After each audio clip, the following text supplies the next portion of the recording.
Today, I want to talk about what may be our scariest emotion, the emotion of anger. And I want to talk about it, I think, somewhat personally, because anger has been a real challenge for me. And I want to talk about it generally as well, because my bet is anger's probably been a real challenge for many of you as well. And I want to tell you what anger looks like in the clients I see. It kind of goes something like this. You know, I'm really mad because I was dating this girl. We met on Tinder and things were going really well. And we had, really good conversations and we took socially distant walks. And I felt like there was some chemistry there. And I'm just so angry because then about, four sort of dates in, she says, "Oh, yeah, well, by the way, I'm kind of seeing a guy. And we were in a fight when I met you, and then we got back together. And I'm not sure I'm really into him, and I really like you a lot, but I just wanted you to know." Can you see by the body language, the sort of, head down and kind of the shaming, that when a client is telling me about his anger in this way, do you know what the question I'm asking myself is? You're telling me about the anger, but you're not showing it to me. We have learned to diplomatize our anger. We have learned through the diplomacy that's required in our social interactions to really tamp down our anger, to really make it kind of protected and limited and, almost kind of like that British stereotype of, like, "Oh yes, I'm angry, quite angry, yes, quite angry, must say that." And then, and then we move on. When the feeling, if we really get in touch with our anger, is a feeling of volatility. It's an explosive feeling. It's a feeling that we want to break things and smash things. And it's in response to that volatility that I think we get so tamped down and diplomatic and socially acceptable, so that we see grown men and women coming in and saying, I'm really angry. And to generalize, and to stereotype a little bit, sometimes it's a little bit easier for women because they may start crying. It's more socially acceptable for them to show that, to show their emotions that way. And so their anger will move them to tears. And it comes out more of their feeling of hurt, like the guy that they've been dating 4 times and they feel like there's connection. And then all of a sudden he says, "Oh yeah, by the way, I kind of have a girlfriend." Right? That story can go either way. Neither gender needs to be the good girl or the bad girl, or the good guy or the bad guy, and that it flips. And by the way, it's not limited to people who are binary. Non-binary people I know experience the same thing, and possibly with more layers of complication. But the bottom line is we all feel it, and yet so many of us, we kind of go to this, "Yeah, I'm really angry. It really pisses me off," when we want to be saying, what? Fuck!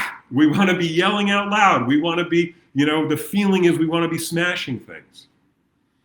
And the interesting thing is when I reach out to these clients and I say to them, actually, this is, do you have a foam roller? Virtually everybody I talk to has a foam roller. Well, have you ever gone to your bed and just beat the crap out of your mattress with the foam roller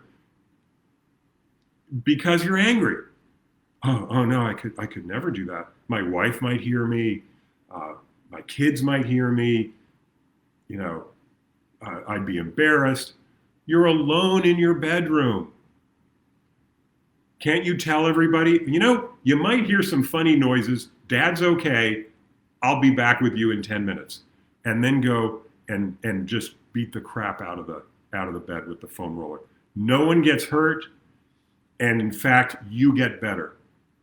Because one of the points I want to talk about is what happens when we're so invested in suppressing our anger, keeping it down, keeping it boiled up inside. why couldn't she have been honest, or why was she even on Tinder in the first place if she was just having a fight with her boyfriend? You know, whatever that feeling is, it's stuck inside, and I think it eats us alive. And even if I can't document that it's helping, corrode our liver or cause heartburn or increase the acid in our stomachs, I know that neuroscience is showing us that there are biological responses when we have those feelings. Our heart beats faster, our blood pressure increases, our arteries expand, they dilate. I think our eyes may dilate as well. Our body is having a biological and anatomical response to the energy that's being produced. Or maybe it's, if I understand neuroscience as I'm beginning to understand it, it's actually the reverse. Our body is having that response, and we have learned to label it as anger, and we've learned to call it anger. And then we've learned to suppress it and say, I'll be okay, I'm not going to overreact, I'm not going to, throw things, I'm not going to just swipe my hand across my desk and wipe everything onto the floor, even though that may be what we're feeling, because we've been socialized against it. So the question then is, why is it so hard to find a socially acceptable way to express our anger? A lot of people, when I was a kid, would tell me, go out and shoot baskets. That's a great way to deal with your anger. Well, you know what the problem with that is? Shooting a basket is a fairly disciplined, fine motor skill. I mean, it's a gross motor skill in terms of what it means, but you have to be really controlled to be able to shoot the basket and have it actually hit the backboard. When I'm angry, I just want to heave the basketball. I want to heave it. Yeah, maybe I'll throw it in the direction of the basket, but I could heave it over my house. Or maybe I just want to heave it against the garage door. When I'm angry, right, I don't have that. I don't want to have to control it and channel it. I want to just be able to express it. And again, that brings me back to the foam roller on the bed.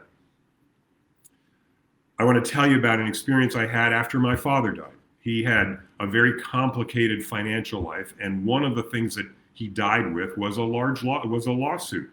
And it turned out that somebody tried to get from his estate money that they had been owed. And when I first saw that, when I first saw the papers and in kind of going through things and discovered that he basically had this secret hidden, this kind of snake in the grass that I'd never seen before. He died virtually penniless. The only assets he had were his condo, and much of those expenses, if we were able to sell it for any profit, much of that was going to go to pay for, his burial expenses and debts he had. And there wasn't a lot of money to be had in the first place. Well, when I first read those papers saying he, was being sued and had to pay X number of dollars, the suit had actually been settled, and it was a plea for payment. I went ballistic, and I was staying in a guest house in Florida where he was buried, and we were there for to clean out his condo. That's how I found these papers. We were staying in someone's guest house, and I couldn't, I had to be very civil. I couldn't destroy the place. So I picked up a pillow and I just put my head into the pillow and I just screamed. Every dirty word I could think of, everything I wanted to say to my dad, about my dad, everything that I was feeling in that moment, whether it was socially acceptable, whether it was appropriate, whether it was even fair to him, I just let it all go. I took the socially risky step of letting my emotions out. And I want to emphasize that. If I haven't enough, I want to say it again. Why did it seem like such a transgression when I was alone in this bedroom and all I was doing physically was just holding a pillow over my face for a few minutes? And yet it felt like such a transgression. It was such a risk. But the truth is that when I was finished with that episode, that outburst, it was released. It didn't change the facts, but it changed how I felt. I didn't feel so constrained, so bottled up. I was able to think rationally. I was able to say, you know what, let me talk to the lawyer who's helping me with his estate. let me see what the situation here was here. And literally in 5 minutes, she said, don't worry about this at all. I will make that go away. It's illegal in the state of Florida. And that's exactly what happened. So, regardless of what that situation was and was my anger justified or not, if I'd been able to speak to the lawyer first, would I have felt better? Absolutely. But I still, even before I got to the lawyer, whether it was 5 minutes or I had to wait 5 days, I had that rush of energy. When we have that anger, why aren't we able to express it in a socially appropriate way? If that means yelling into a pillow, hitting a bed with a foam roller, going out into our backyard or to an empty park where there's no one around us and just yelling. Driving in the car, fantastic place to release anger. I'm literally secured in my own little bubble, and I can just let it rip. Whatever I'm feeling about anybody, I can curse them out. I can just say whatever I want. And maybe the other drivers around me think I'm crazy. Most people think I'm just talking on the phone, I assume, but I can let it out. But here's the second thing about anger that I want to get to, and that is when we're bottling it up, are we losing the energy and the power that exists in anger? There's an idea that says nothing happens until we get angry. And I want to give you a beautiful example of this. What would have happened if Martin Luther King never got angry? He was a man who was able to take the anger he felt at the injustice he and his family and his community and his people had experienced for hundreds of years.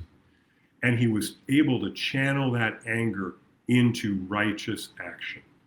Nothing happened on civil rights until Martin Luther King and his community and then the world got angry about what was going on.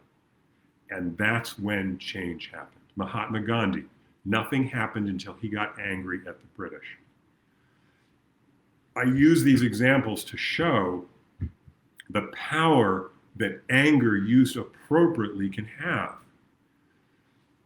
And if we're bottling it up because we're afraid of it, we're saying, no, I don't want to see it. I'm just going to be Mr. Sheepish and telling you about my anger in a socially acceptable way.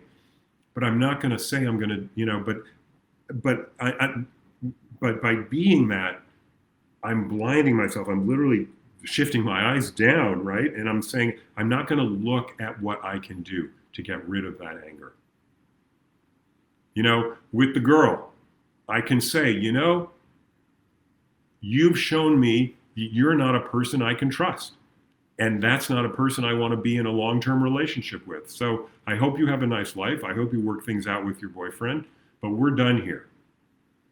That's a righteous statement. And if I can say it like that, I haven't transgressed any social norms. I haven't called anybody names. I haven't said anything I'm going to regret later, but I've stood for myself. I've used my anger to stand for myself. I got angry and then something happened.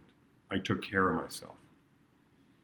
The challenge is, how are we able to move past that volatility, that volcanic reaction that anger creates, to that channeled and focused and effective application of anger, or what I would call righteous indignation? I'm thinking of another incident that I'll just relay briefly. When we bought the house that we've lived in now for decades, the previous owner was a contractor, and he was supposed to do a whole bunch of repairs around the house. And after we moved in, we found that whatever he had repaired, he really just did for window dressing. And the thing that really revealed that to me was, there was a moment when we were doing the inspection of all of his repairs, and he was supposed to fix the doorknob on the front door.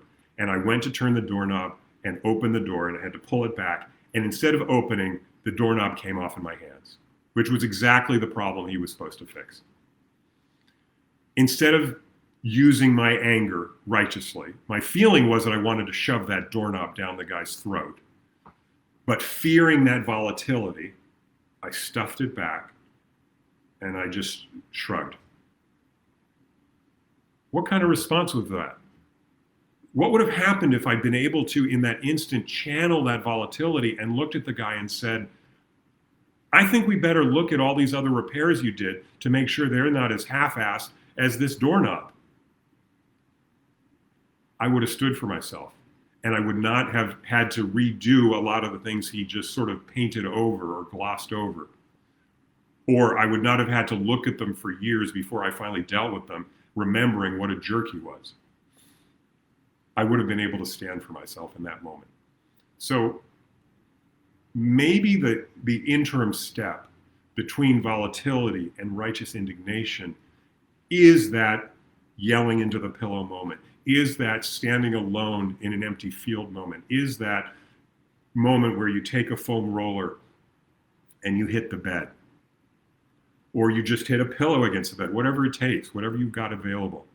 Maybe it is that moment where we can get active and express the anger to ourselves alone and safely. And then we can dial it back and say, okay, what do I do with this now? But I can tell you that as we move, if we go forward, fearing our anger, stuffing our anger, eating our anger, drinking our anger, a lot of our addictions and our worst vices are a result of our anger.